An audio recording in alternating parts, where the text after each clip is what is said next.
여러분 큐티 하시고 계십니까? 큐티? 저는 우리 교회가 큐티하는 교회가 됐으면 좋겠습니다. 주일 예배 한 번으로 우리 신앙이 성장될 수 없습니다. 말씀의 공급을 일주일에 한 번 받는다. 결단코 우리의 영적인 성장이 이루어질 수 없어요. 마치 그것은 이것 같죠. 일주일에 밥을 딱 한 번 엄청나게 많이 먹을. 그런다고 그래가지고 뭐 키가 자라거나 몸무게가 늘어나거나 그게 성장할 수 없듯이 성장이라는 것은 꾸준함입니다. 늘 꾸준하게 할 때 성장하는 거죠. 그러니까 매일매일 몇 끼를 꾸준하게 먹을 때 자라게 되죠. 그와 마찬가지로 우리 영적인 측면도 우리 신앙생활도 우리가 자라기 위해서는 반드시 말씀의 공급이 꾸준하게 매일매일 있어야 하는 겁니다. 그것이 바로 큐티죠. 큐티. 날마다 하나님의 말씀 가운데 여러분 자신을 드러내고 그 말씀으로 나를 새롭게 하는 그러한 훈련이 있을 때만이 우리의 영적인 신앙의 성장이 이루어질 수 있는 것입니다. 그래서 저는 여러분이 큐티하기를 원합니다. 우리 교회가 큐티하는 교회가 되기를 원합니다. 안 그러면 신앙의 수준이 매일 그 정도밖에 안 되는 거죠. 날마다 말씀의 공급이 있기를 원합니다. 우리 교회는 그래서 매일 성경으로 이제 큐티를 하는데 여러분 혹시 매일 성경이 없다면은 인터넷에 들어가면 이제 사실 나오거든요. 그러니까 그 인터넷을 요즘에 스마트폰 다 가지고 계시잖아요. 그러니까 스마트폰으로 이렇게 보면서 매일 성경 들어가시면 본문 쫙 나와요. 심지어 그 밑에 있는 그 묵상까지 나오거든요. 메디테이션 그 묵상도 나오니까 그것도 읽으면서 여러분의 삶을 한번 말씀 가운데 이렇게 드러내시고 이렇게 훈련하시면 좋을 것 같습니다. 그래서 우리는 저희 교회에서는 이제 새벽 예배도 이 매일 성경으로 하고 있고 지금 저는 이제 주일도 이 매일 성경 본문을 가지고 이렇게 하고 있습니다. 4월달, 5월달 매일 성경이 민수기가 있기 때문에 우리는 이 민수기를 통하여 민수기는 뭐냐면은 바로 애굽에서 빠져나온 이스라엘 백성들이 가나안에 들어가기까지의 그 광야 생활에 대하여 말하고 있거든요. 바로 우리는 민수기를 통하여 이스라엘 백성들이 어떻게 광야 생활을 했고 광야를 거쳐서 이렇게 지나갔고 그런 가운데 하나님께서 어떻게 그들에게 역사하시고 은혜를 베푸셨는가에 대하여 우리가 살펴보려고 합니다. 여러분 우리의 삶은요 이 땅에 우리의 삶은 참 광야와 같아요. 만만치 않습니다. 녹록치 않아요. 참 어렵습니다. 구원받았다라고 해서 우리의 삶이 막 평한 대로가 막 펼쳐지는 것이 아니죠. 내가 원하는 대로 그렇게 되지 못할 때가 너무나 많습니다. 여러분 우리는 구원받는 그 순간에 분명히 가나안이 약속돼요. 그러니까 이스라엘 백성들이 애굽에서 빠져나오는 그 순간부터 이스라엘에게는 가나안 땅이 약속되었거든요. 그와 마찬가지로 우리도 구원받는 예수를 믿음으로 말미암아 구원받는 그 순간에 천국이 우리에게 약속되어져 있습니다. 그러나 그 가나안에 가기 위해서는 반드시 광야를 거쳐야 하듯이 저와 여러분도 그 천국에 가기 위해서는 이 땅의 삶을 살아가야 합니다. 근데 이 땅의 삶이 광야와 같다라는 것이죠. 너무나도 힘들어요. 그럼 광야가 얼마나 힘듭니까? 먹을 것이 하나도 없고 마실 물도 없고 추위와 더위와 온갖 위험 가운데 노출되어 있는 것이 광야예요. 어떤 일이 일어날지 모릅니다. 그와 마찬가지로 저와 여러분의 이 땅 가운데 삶 역시도 광야처럼 너무나도 힘들 때가 많아요. 여러 가지 많은 일들 때문에 어렵고 힘들 때가 너무나 많죠. 그래서 때로는 정말로 낙심되고 좌절될 때가 있습니다. 과연 내가 이렇게 해서 천국 갈 수 있을까? 과연 이렇게 살아가다가 나중에 하늘나라에 갈 수 있는 것일까? 라는 그러한 때로는 의심과 좌절이 올 때도 있습니다. 우리의 삶을 돌아볼 때 그런 낭만과 좌절이 올 때가 있어요. 그러나 여러분 명심해야 할 것은 그 광야 가운데 그 어려운 광야 가운데 하나님은 이스라엘 백성들 결단코 한순간도 손 놓고 계신 적이 없었다는 겁니다. 그들을 불꽃 같은 눈동자로 늘 지켜보고 계시고 그들이 힘들고 어려울 때마다 하나님은 함께 하셔서 그들의 필요를 채워주시고 그들의 모든 어려움 가운데 그들을 구원하셨다라는 거예요. 하나님이 그렇게 하셨잖아요. 구름기둥과 불기둥을 통하여 그들의 삶을 인도하시고 만나와 메추라기를 통하여 그들을 먹이시며 그들의 삶을 지켜주셨다라는 것이죠. 하나님의 공급함이 없었으면 이스라엘 백성들은 결단코 그 광야 생활을 버티지 못했다라는 겁니다. 그와 마찬가지로 저와 여러분의 삶 가운데서도 하나님이 우리의 삶에 보이지 않는 부분을 늘 채워주고 계셔요. 그분의 채워주심이 없다면 우리는 늘 우리의 삶에 구멍이 뻥뻥뻥 드러날 수밖에 없는 것이죠.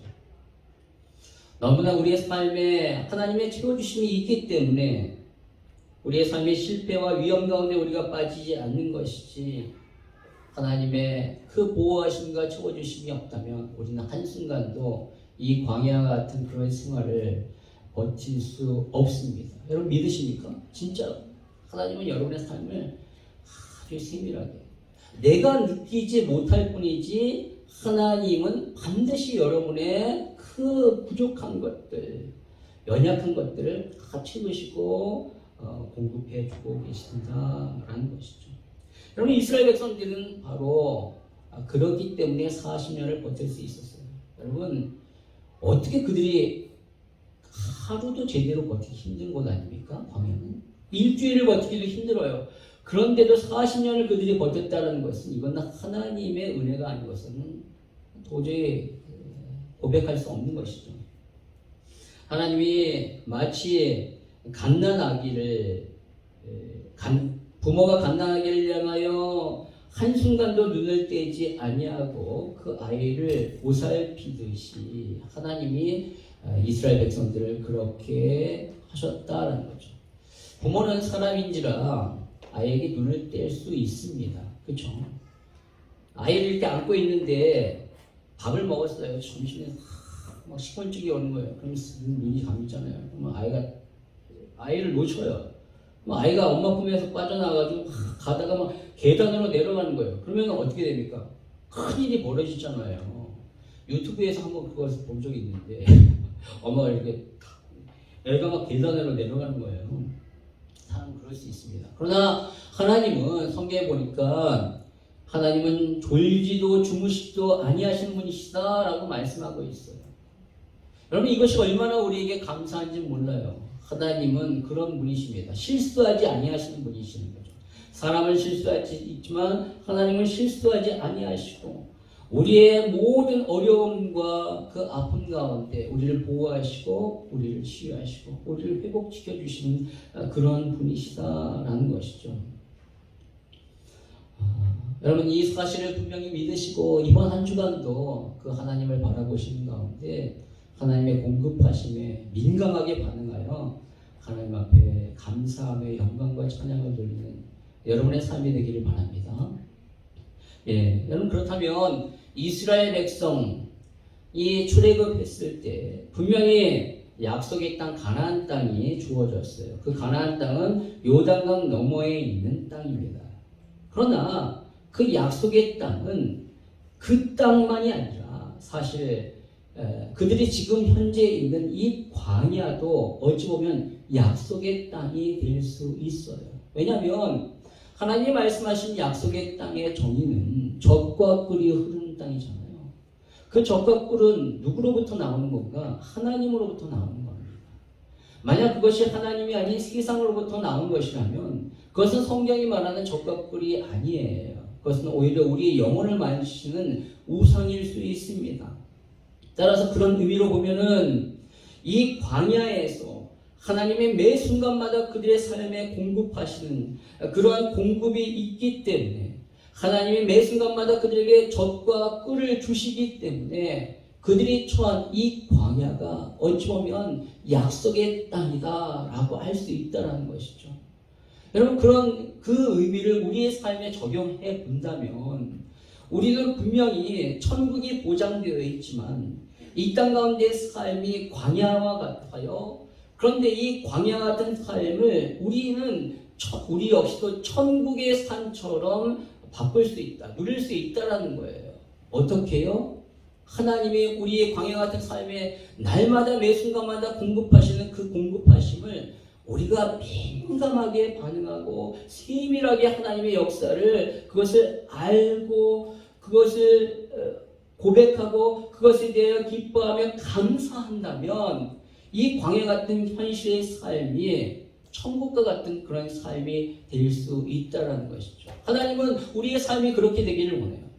너네들 광야 같은 삶 그렇게 실컷 고생하고 나중에 천국 오라, 그것이 아니라는 거죠.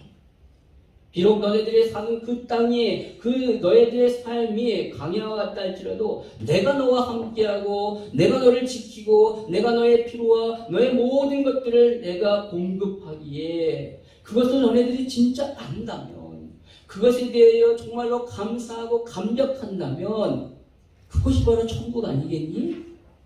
너네들 이 땅 가운데 천국의 삶을 살다가 나중에 천국 와 라는 것이 하나님의 뜻이라는 거죠. 바로 이스라엘 백성도 그렇게 되기를 원하셨던 거예요. 왜 하나님이 굳이 광야 가운데 인도하셨을까? 그 광야의 삶이 하나님은 약속의 땅의 삶이 되기를 원하셨던 것이죠. 그렇게 되기 위해서는 어떻게 해야 된다는 거죠? 하나님의 공급하심에 민감하게 반응하고 감사하고 감격할 줄 알아야 되는 거예요. 그러면 진짜 그 광야가 약속의 땅처럼 느껴지는 거죠. 그리고 결국은 가나안 땅에 들어가는 건데, 근데 아시다시피 이스라엘 백성은 그러지 못했다는 겁니다.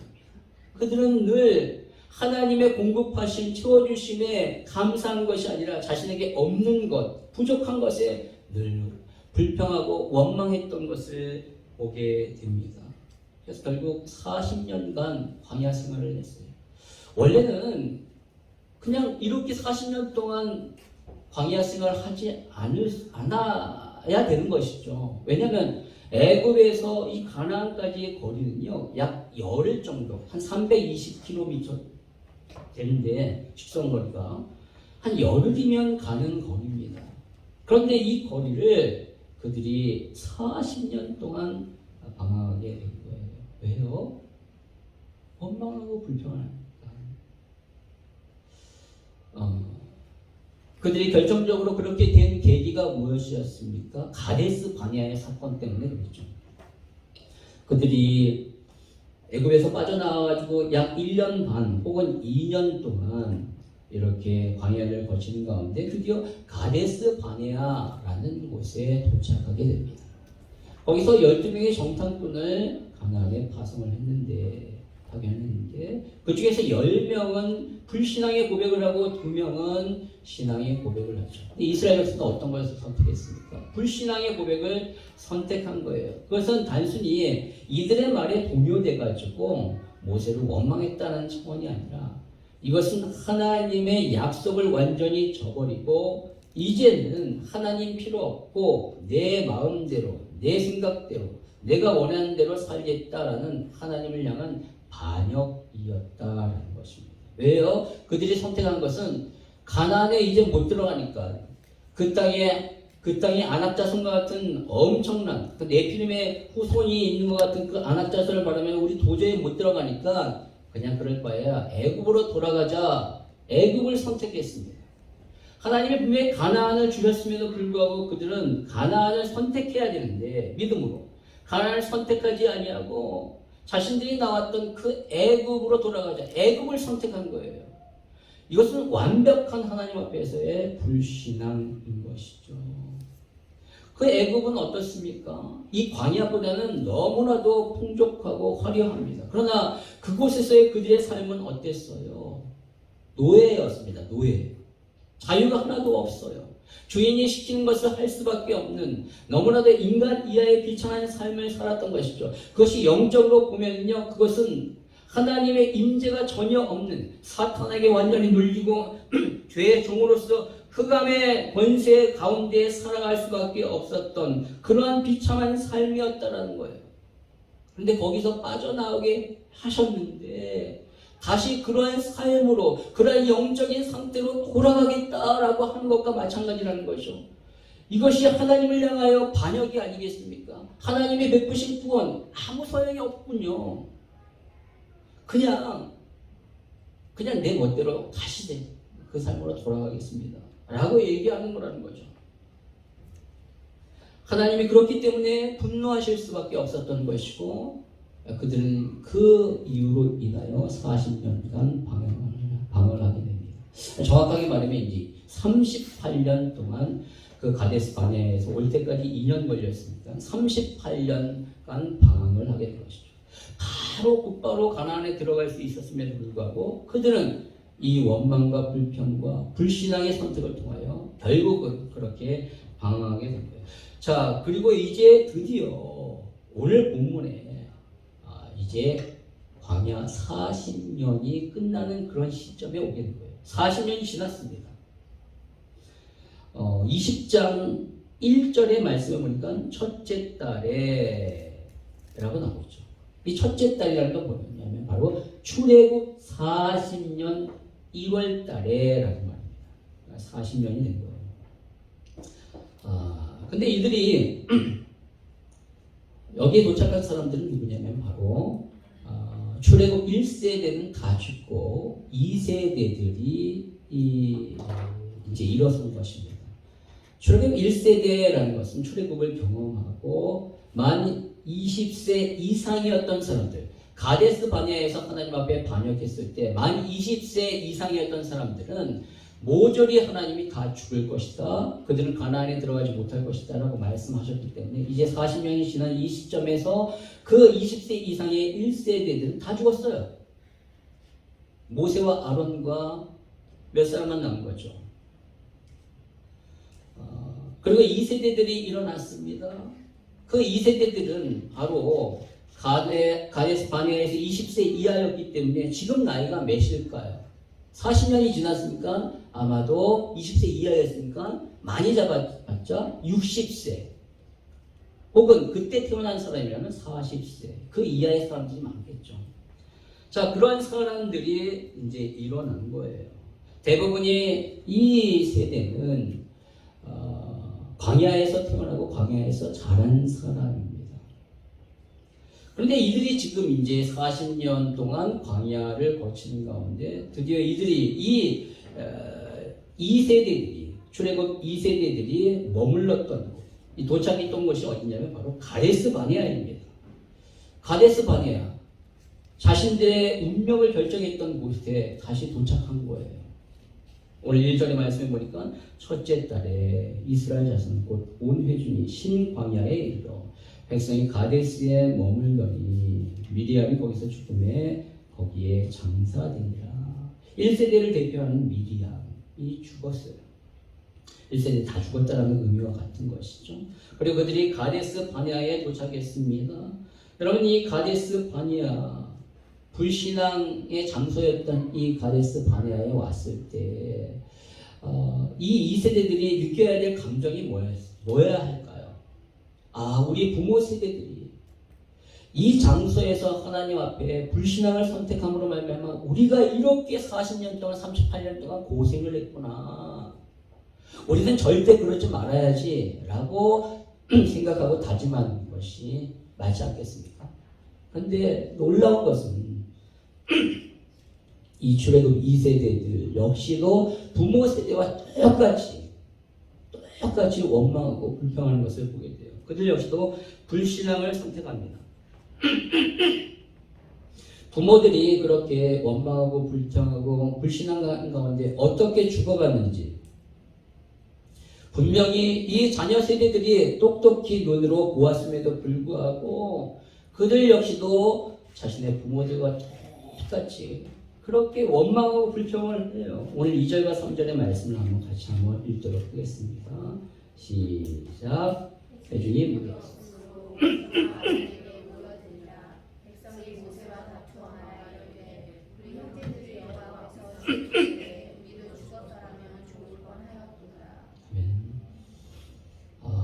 가데스 바네아에 도착했는데 물이 없다라고 해서 모세와 다툽니다. 근데 이 다투는 모습이, 다투는 것이 부모가 똑같아요. 부모 세대들과. 출애굽기 17장에 보면은요, 출애굽한 이스라엘 백성들이 2달 반에 거쳐서 광야에 이제 들어가는데 르비딤이라는 곳에 이르게 됩니다. 근데 거기에 물이 없자 그들이 모세를 원망하고 다투었어요. 근데 그들의 다툼의 그 원망의 내용이 무엇인가? 출애굽기 17장 3절에 보니까 이렇습니다. 거기서 백성이 목이 말라 물을 찾으매 그들이 모세에게 대하여 원망하여 이르되 당신이 어찌하여 우리를 애굽에서 인도하여 내어서 우리와 우리 자녀와 우리 가축이 목말라 죽게 하느냐라고 말하고 있습니다. 근데 오늘 출애굽 2세 그 자녀 세대들 역시 어떻게 불평하는가? 4절에 이렇게 말합니다. 너희가 어찌하여 여호와의 회중을 이 광야로 인도하여 우리와 우리 짐승이 다 여기서 죽게 하느냐?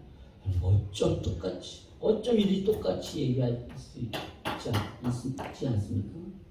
너무나도 똑같아요. 40년이 지났는데도 전혀 달라지지 않습니다. 고스란히 부모의 그 죄악이 이들에게도 답습되었던 것을 보게 됩니다. 여러분, 이것이 인간인 것 같아요. 저와 여러분 안에도 그렇습니다. 우리 부모님을 바라봤을 때 부모님의 안 좋은 면들 있잖아요. 난 정말로 싫어. 정말 안 닮아야지. 근데 시간이 지나서 우리가 그 나이가 됐을 때 우리 역시 우리 안에 그런 모습이 나타나는 것을 보게 됩니다. 저도 우리 아버지가 머리가 난 절대 안 닮아야지. 근데 저만 닮았어요. 이렇게 될 줄 몰랐어요. 진짜. 아버지에게 있는 그런 안 좋은 면들이 있잖아요. 절대 싫어. 그런 것들이 어느 날 갑자기 제 안에 그런 것들이 발견되는 걸 보면서 깜짝깜짝 놀랍니다. 여러분의 자녀들도 마찬가지 아닐까요? 절대 우리 자녀는 나를 이런 면 참지 않았으면 좋겠어요. 라고 했는데 어느 날 보면 전혀 고스란히 그런 것들이 드러나는 거예요. 그래서 얘기하잖아요. 피는 못 속이냐, 피는 못 속이냐. 어찌 네 알바랑 똑같냐. 뭐 이런 식으로 얘기를 하잖아요. 정말로 안 좋은 것, 그러니까 좋은 면이 그렇게 닮으면 그렇게 얘기하지 않겠죠. 나쁜 것, 안 좋은 것이 그렇게 닮으니까 그렇게 얘기하는 거잖아요. 인간이 정말로 그렇습니다. 절대 안 닮았으면 하는 것, 그런 것을 너무나도 희한하게 그것부터 닮아요. 어떤 어머니에게 4살짜리 아이가 있었습니다. 엄마가 직장을 가야 하기 때문에 또 아이를 맡길 데가 없는 거예요. 그래서 하는 수 없이 시어머니에게 아이를 맡기로 했습니다. 아들을. 근데 이 시어머니가 좀 말이 거칠어요. 경상도 분이신데 말이 아주 거치셔요. 그래서 좀 걱정이 됐지만 그래도 어쩔 수 없으니까 아이를 맡긴 겁니다. 그래서 하루는 직장에서 일을 하다가 걱정이 돼서 전화를 했어요. 근데 마침 아들이 받은 겁니다. 그래서 엄마가 말하기를 우리 아들 맘마 묵었노? 같이 가시죠. 우리 아들 맘마 묵었노? 할머니는 뭐 하시노? 이렇게 얘기를 할 거예요. 그러더니 그 아들 4살짜리 아이가 뭐냐면 할머니는 집이 잔다. 그렇게 그 할머니의 말도 그대로 따라하는 거죠. 할머니 안 좋은 그 말들을 그대로 따라하는 거예요. 그래서 큰일 나겠다. 이러면 큰일 나겠다. 어머니에게 좀 말 조심 좀 하시라고 얘기를 해야 되겠다라고 해서 아들에게 할머니 좀 바꿔줘 그러겠더니만 그 아이가 하는 말이 깨우면 지랄할 낀데 뭐 욕하는 건 아닙니다.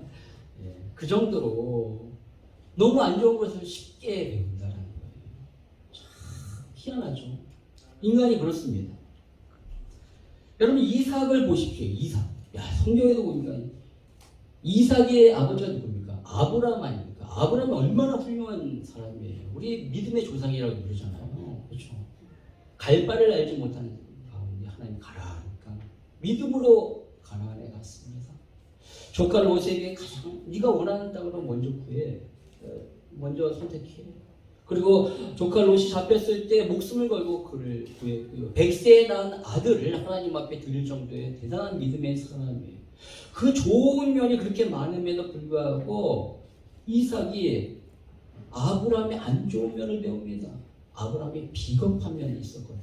아시다시피 그가 가나안에 갔을 때 기근이 들자 애굽에 내려갔는데 자신의 아내 사라가 너무 예뻤던 거예요. 그래서 애굽 사람이 이 사라 때문에 나를 죽이고 사라를 차지할까봐 자기 아내를 누이라고 속인 겁니다.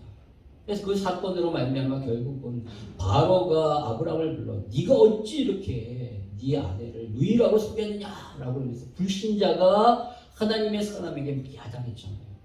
근데 그것이 한 번이 아니었다는 거예요. 성경에 보니까 그랄 땅에 내려갔을 때도 똑같이 그런 일을 하다가 그랄 땅 아비멜렉 왕에게도 똑같이 그렇게 야단을 맞습니다. 그런데 놀라운 것은 이삭도 역시 그랬다는 거죠. 이삭도 그랄 땅에 내려갔을 때 자기 아내 리브가로 말미암아 자기가 죽을까봐 아내를 누이라고 속였더니만 결국은 들통이 나서 아비멜렉에게 야단을 맞습니다. 아버지의 안 좋은 면을 어쩜 그렇게 닮을까요? 그 비겁한 면을 그렇게 닮았다라는 것이죠. 여러분, 우리의 힘으로 사실 안 됩니다. 우리의 능력, 우리의 노력으로 사실 그거 끊을 수 없어요. 그 죄의 유전이라는 것이 얼마나 강한지 몰라요. 아무리 해도 안 돼요. 그러나 누구는 됩니까? 그리스도는 됩니다. 우리가 할 수 없기 때문에 예수님이 이 땅에 오셔서 하신 거예요. 그리스도 안에서는 내가 끊을 수 없는 그 죄와 저주의 그 엄청난 그 뿌리를 그분은 뽑아 주신 거예요. 그리스도 안에 있으면 우리는 새롭게 바뀔 수 있습니다. 그리스도 안에 있으면 새로운 피조물로 변할 수 있는 거예요. 우리가 그 사실을 명심하고 날마다 그리스도 안에 머물기를 원합니다. 그리스도께 더 가까이 가십시오. 그러면 나는 변하지 않을 것 같은데 계속 그리스도 안에 있으면 시간이 지나면 지날수록 변하게 됩니다. 예전에 나의 그 안 좋았던 면들이 점점점 사라지고 정말로 거룩한 면으로 그렇게 바뀌게 된다는 것이죠. 어디 안에 있을 때? 그리스도 안에 있을 때입니다. 여러분, 오늘 이스라엘 백성들은 물이 없다라고 해서 모세에게 원망을 해요. 그러자 모세와 아론이 어떻게 했냐면 회막에 엎드려 하나님 옆에 간구합니다. 그때 하나님이 영광 중에 나타나요. 그래서 모세에게 이렇게 말씀하십니다. 8절 같이 읽도록 하겠습니다. 시작. 지팡이를 가지고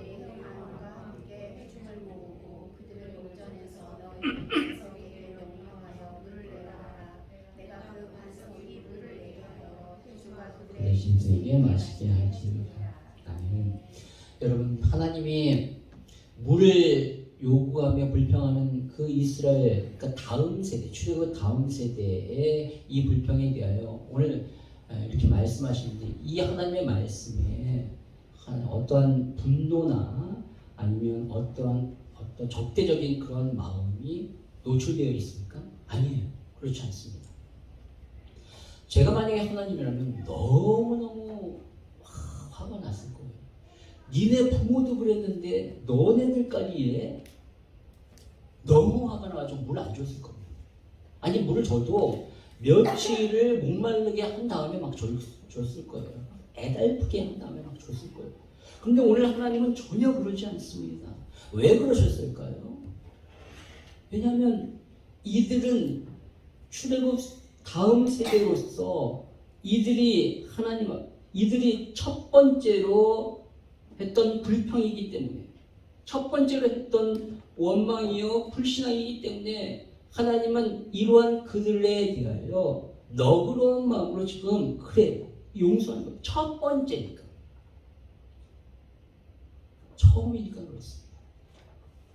하나님은 분명히 죄에 대하여 분명히 심판하시지만 그 죄에 대하여, 너무나도 연약한 가운데 짓는 죄에 대하여 하나님은 즉각적으로 심판하지 아니하시고 분명히 용서하시고 그들에게 회복될 수 있는 기회를 주시는 분이시다라는 것입니다. 지금 하나님은 이들을 향하여 출애굽 1세, 2세대의 이 원망과 불신앙에 대하여 너그러운 마음으로 품어주시고 계십니다. 그런데 그 하나님의 명령을 따라야 될 모세는 지금 어떤가? 그렇지 않습니다. 오늘 모세를 한번 볼까요? 모세는 원래는 굉장히 온유한 사람이었죠. 너무너무 온유한 사람이었습니다. 백성들이 불평하고 원망할 때 그 백성들을 위하여 오히려 하나님 앞에 용서를 빌고 간구했던 사람입니다. 하나님이 너무너무 신경질 나가지고 이 백성들 다 쓸어버리겠다라고 할 때 모세가 하나님 제발 참아주세요 라고 이렇게 말할 정도로 굉장히 온유했던 사람이에요. 분노를 잘 안 냈던 사람이에요. 심지어 구스 여자를 자기 아내로 삼았을 때 자기 형제 미리암과 아론이 이 모세를 향하여 비난했거든요. 네가 하나님의 백성이고 여호와의 종이라고 하면서 이방 여인 구스 여인을 아내로 맞이해? 자기에게 손가락질할 때 하나님이 그걸 보시고 내가 세운 모세를 향하여 이렇게 너네들이 비난해? 하나님이 너무너무 열받으셨어요. 그때 모세는요 단 한마디도 하지 않았습니다. 너무너무 온유했어요. 그래서 하나님이 열받아가지고 미디안을 하여금 문둥병이 걸리게 하게 할 정도로 그렇게 온유했다는 거죠. 온유하면 무엇인가? 온유는 너무 열받을 일에, 너무나도 화난 일에 즉각적으로 화를 내거나 분노하지 아니하고 그것을 참고 내가 그들을 향하여 맞대응하는 것이 아니라 하나님이 일하실 수 있도록 시간을 기다리고 하나님 앞에 그 일을 맡겨드리는 것이 바로 온유입니다. 온유는 내가 하는 것이 아니에요. 하나님이 하시도록 하나님 앞에 그 상황을 드리는 것이 온유예요. 바로 모세가 그러했다는 거죠. 그래서 하나님이 그 사건에 하나님이 뭐라고 말씀하셨냐면 민수기 12장 3절에 보니까 이 사람 모세는 온유함이 지면의 모든 사람보다 더하더라 라고 할 정도로 하나님이 인정할 정도로 온유했던 사람입니다. 그랬는데 그랬던 모세가 오늘 너무나도 다른 모습을 보이는 거예요. 오늘 모세는요 절대 결코 온유하지 않습니다. 너무너무 화가 나 있어요. 너무너무 분노에 차여 있습니다. 그래서 그의 분노를 그가 어떻게 표출했는가? 오늘 10절의 말씀에 보니까 모세와 아론이 회중을 그 반석 위에 모으고 모세가 그들에게 이르되 반역한 너희여 들으라. 우리가 너희를 위하여 이 반석에서 물을 내려 하고 라고 말했습니다. 하나님은 결코 백성들에게 아무 야단도 치지 않으셨거든요. 그런데 오늘 모세는요 이 백성들을 향하여 반역한 너희라고 소리를 칩니다. 그리고 그들을 향하여 뭐냐면 너희를 위하여 우리가 물을 내겠다. 내가 물을 내겠다라고 하는 거예요. 물을 자기가 냅니까? 하나님이 내시죠. 얼마나 교만한 말이에요. 그것은 모를까요? 모세가? 알죠. 그런데도 화가 나니까 이런 교만한 말이 툭툭 나오는 거예요. 하나님 앞에 엄청난 죄와 범죄를 저지르고 있는 것이죠. 왜요? 이 분노가 해결하지 못한 것. 너무너무 화가 난 거예요. 왜 이렇게 분노가 날까요? 자, 한번 생각해 보십시오. 모세의 나이는 120세입니다. 그런데 지금 이렇게 불신앙, 불평과 원망을 하는 그 세대의 나이는 최대 많이 잡았자 60세 혹은 40세밖에 안 된다는 거죠. 자기 나이에 반도 안 되는 정말 어린 것들이 진짜 인생을 반도 안 살아본 그런 것들이 나에게 이렇게 하나님의 그 기적과 이적을 베풀고 지금까지 인도한 이 모세를 향하여 그렇게 하니까 이 모세가 진짜 열이 받은 거예요. 너무너무 열이 받으니까 진짜 담지 말아야 돼. 그러한 교만의 말을 입에 담아 버렸다라는 것이죠. 그렇게 함으로 말미암아 결국 하나님의 영광과 거룩을 완전히 갈아버립니다. 이것은 엄청나게 심각한 범죄예요. 그래서 오늘 11절의 말씀에 보니까 이렇게 화가 나서 그들을 향해 이렇게 얘기하면서 그가 어떻게 했는가? 모세가 그의 손을 들어 그의 지팡이로 반석을 2번 치니 물이 많이 쏟아나오므로 회중과 그들의 짐승이 마시니라. 반석을 지팡이로 2번 쳤대요. 하나님 근데 뭐라고 말씀하셨죠? 반석을 향하여 명하라 라고 말씀하셨어요. 근데 명하지 않냐고 지팡이로 2번 쳤어요. 한 번도 아니라 2번 쳤다는 거예요. 뭐 하는 거예요? 봐라 봐. 봐봐라는 거예요. 너네 반역한 너희들이여, 나의 능력을 너네들한테 보여주고 싶다는 거죠. 내가 얼마나 대단한 사람인지 너네들에게 보여주고 싶다. 그런 나를 원망하고 불평해 액션을 취하여 마치 이 반석에서 물이 나오는 것이 자기가 한 것처럼 그렇게 행위를 하고 있는 거예요. 그래서 너네들 보라는 거죠. 내가 얼마나 대단한 사람인지 너네들 알라는 거예요. 함부로 나를 대하지 말라는 거예요. 지금 모세는요, 자신의 이 분노로 말미암아 하나님의 역사를,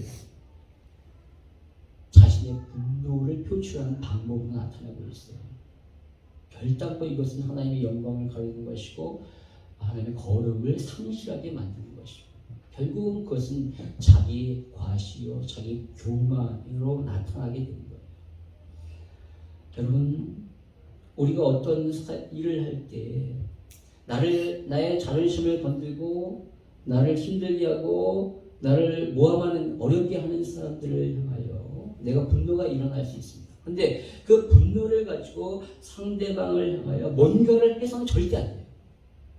그러면요, 그 행위에 분명히 그 감정이 드러나서 그것은 결국은 나의 교만이 드러나고 나의 과시가 드러나고 그것을 통하여 결국은 하나님의 영광이 가려지며 하나님의 거룩이 상실되는 하나님의 백성으로서의 그러한 삶을 결단코 살지 못합니다.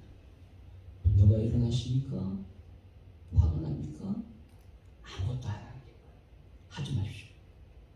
지금 하나님 앞에서 모세가 이거 분노가 일어났을 때 사실 모세는 그냥 가만히 사실 있어야 돼요. 시간을 두고 가만히 있었어야 돼요. 그리고 나서 자신의 분노가 해결됐을 때 했었어야죠. 근데 그 분노를 가지고 이 사역을 하니까 결국은 하나님의 영광을 가리는 것이 되는 거죠. 오늘 12절의 말씀에 보니까 하나님이 뭐라고 말씀하십니까? 결국 반석에서 물이 나와요. 그러나 12절에 같이 한번 읽어볼까요? 시작. 여호와께서 모세와 아론에게 이르시되 너희가 나를 믿지 아니하고 이스라엘 자손이 목전에서 내 거룩함을 나타내지 아니하므로 너희는 이 회중을 내가 그들에게 준 땅으로 인도하여 드리지 못하리라 하시니라. 아멘. 결국 모세와 아론은 이 일로 인하여 가나안 땅에 들어가지 못했어요. 40년 동안 이스라엘 백성들을 이끌었는데 결국 이 사건으로 말미암아 결국 그들은 가나안에 들어가지 못하는 그러한 안타까운 상황이 된 거예요. 하나님이 그들이 그렇게 가나안 땅에 들어가지 못한 이유에 대해 뭐라고 말씀하십니까? 너희가 나를 믿지 않았다라는 말입니다. 모세가 하나님 믿지 않았다 안 했을까요? 하나님 믿지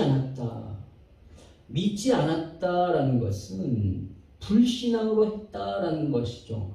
그렇죠? 믿지 않았다. 그러면 불신앙했다라는 거예요. 근데 그들이 지금 모세와 아론이 어떻게 행했습니까? 분노를 가지고 하나님의 말씀대로 하지 아니하고 자신의 생각대로 했다는 거예요.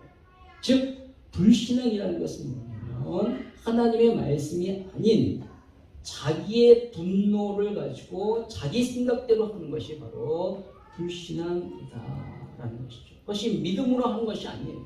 지금 모세와 아론은 하나님의 명령대로 했지만, 그래서 반석에서 물이 나오는 역사가 일어났지만 그것을 믿음으로 하지 아니하고 이스라엘을 향한 분노와 화를 가지고 자기의 생각대로 했기 때문에 결과적으로는 반석에 물이 터져나오는 그런 역사가 일어났지만 자기는 망하게 됩니다. 여러분, 믿음으로 행하지 않으면 결국은 내가 죽습니다. 내가 망하는 거예요. 그렇게 믿음으로 행하지 않으면 결국 하나님의 거룩을 가리게 된다. 여기 보니까 내 거룩을 나타내지 아니했다라고 말하고 있어요. 여러분, 믿음의 결과는 하나님의 거룩이지만 불신앙의 결과는 자기 과시요 교만으로 나타나는 겁니다. 결국 모세는요, 자기 과시와 교만으로 인생 가나안에 들어가지 못하게 되었다라는 것입니다. 결단코 분노로 일을 하지 마십시오. 분노로 일을 하지 마십시오. 그냥 일을 안 하는 게 나아요. 그냥 가만히 있는 것이 낫습니다. 내 안에 분노가 일어났을 때 우리는 먼저 그 분노를 해결해야 합니다. 해결한다라는 것은 무엇일까? 결국은 완전한 내 안에 그를 향한 분노를 해결하는 완전한 해결은 용서입니다. 용서. 그를 온전히 용서했을 때 그를 향한 분노가 해결되는 거예요. 온전히 용서하지 않는다면 그냥 겉으로 그냥 시간이 지나서 아무렇지도 않은 것처럼 행동한다면 나중에 시간이 지나면 그 분노의 불씨가 계속 남아있기 때문에 결국은 그것이 활활 타오르게 되는 일이 벌어진다는 것이죠. 용서는 그 분노의 불씨를 완전히 꺼지게 하는 것입니다. 용서해야 돼요. 용서. 어떻게 용서할 수 있을까요? 성경은 말하기를 기도하라라고 말하고 있습니다. 우리의 인격, 우리의 의지, 우리의 노력으로 안 된대요. 그렇기 때문에 기도해라고 말하는 거죠. 그 사람이 너무 미워요. 너무 싫습니다. 근데 이러한 미운 마음, 이러한 정말로 안 좋은 마음, 하나님 제발 나를 붙잡아 주시사 하나님 이것을 해결해 주시고 하나님의 오묘한 마음으로 나를 평안케 해달라고 여러분 자신을 위하여 먼저 기도하십시오. 그리고 여러분을 힘들게 하고 어렵게 했던 그 사람을 위하여 기도하십시오. 하나님 그가 제발 더 이상 죄를 짓지 아니하고 그러면 하나님의 진노에 이르지 않도록 하나님 그를 용서해 주십시오 라고 기도하는 저와 여러분 되길 바랍니다. 기도해야지만 온전히 용서할 수 있습니다. 여러분 자신을 위하여 기도하십시오. 상대방을 위하여 기도하십시오. 그럴 때 진정한 용서의 가운데 나아갈 수 있는 것입니다. 용서할 때 거룩함이 드러납니다. 오늘 모세는 분노함으로 말미암아 하나님의 거룩을 막았고 저희 여러분은 용서함으로 말미암아 하나님의 거룩을 드러내기를 원합니다. 진정한 복수는 뭘까요? 용서입니다. 용서. 나를 힘들게 하고 어렵게 한 자를 위하여 기도하고 그에게 끝까지 선으로 대하는 것. 그러면 그가 부끄럽게 되는 것. 그것이 바로 하나님 백성으로서의 진정한 승리하고 복수하는 삶입니다. 성경이 말하는 진정한 승리의 삶을 사시는 저와 여러분 되기를 바랍니다. 이번 한 주간도 하나님 앞에서 분노로 일하지 마시고 용서로 일하시는 저와 여러분 되시길 주님의 이름으로 축원합니다.